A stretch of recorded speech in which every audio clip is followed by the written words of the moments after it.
Back at it. So I'm just coming on again for a midday, just a midday word. Going to be brief, of course, and willfully it'll be encouraging to those of you who are receptive to it. Very simple, very simple. I entitled it, "You Ain't Saying Nothing," or "Are You Really?" So I entitled it that because what came to mind today was, what is it that you're saying? What are the words that you're speaking, and what are the things that you're, putting your thoughts towards? And then as you go throughout the day, when you're speaking to the Creator, when you're speaking to your husband, when you're speaking to your brother and your sister, what are the things that you're saying, and where is it coming from, right? So, willfully, you guys will find this video to be helpful or to be encouraging as you go throughout the day. I'm going to start off by saying, the reason I wanted to talk about this is because the words and the thoughts that we have is what creates our reality, right? And it can create the sort of relationship or dynamic we have with our husbands, with our brothers and our sisters, and even with the Creator, right? So just something to be mindful of. So I wanted to give a base or a primer, Tehillim 19. Verse 14, which says, "Let the words of my mouth and the meditation of my heart be acceptable in thine sight." So we're talking about the meditation of the heart and the words that you are speaking. So sometimes we tend to, as women, we tend to meditate on things that are just negative, right? We may speak things that are not positive, or what we say are, encouraging, or sometimes we're just shooting blanks. That's what I say. When you're just talking, just to talk, and you're not really saying anything of substance. And sometimes when we go to the Creator, or when we're speaking to our husbands, or when we're speaking to our brothers and sisters, sometimes we come with that same energy, right?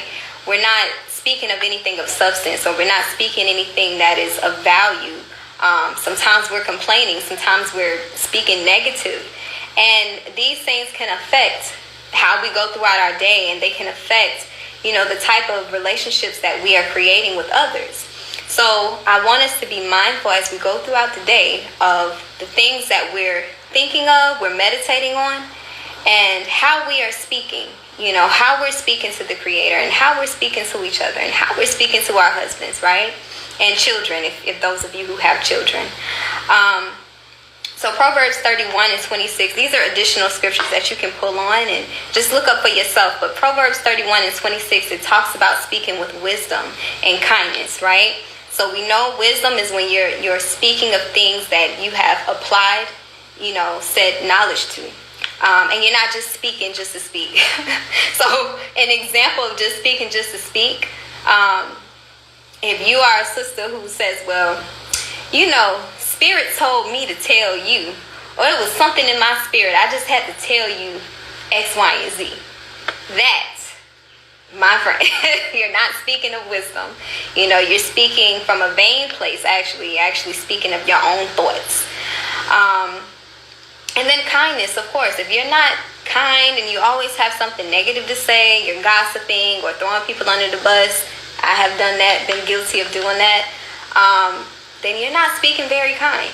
And these are things that you want to be mindful of, Like, can you just say something kind to somebody like, hey, you did something great yesterday. I really like the way that you put together that TV monitor or that TV stand or something. I don't know. Or I really enjoyed the way you presented on your most recent podcast episode. I was able to take away X, Y, and Z, and I shared it with somebody else.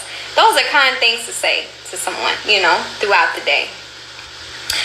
Ephesians 4 and 29, it talks about not speaking of corruptible communication, but actually speaking of things that are edifying, that you can actually give to someone and help to minister. Now, when we say corruptible communication, my mind goes immediately to 1 Peter 1:23. But being born again, not of corruptible seed, but of incorruptible seed, by the word of Yah, which liveth and abideth forever. So when we talk about corruptible communication and things that are incorruptible, and just comparing the two, right? Things that are incorruptible are the word of Yah. And when we say the word of Yah, we're talking about Torah. It's the law.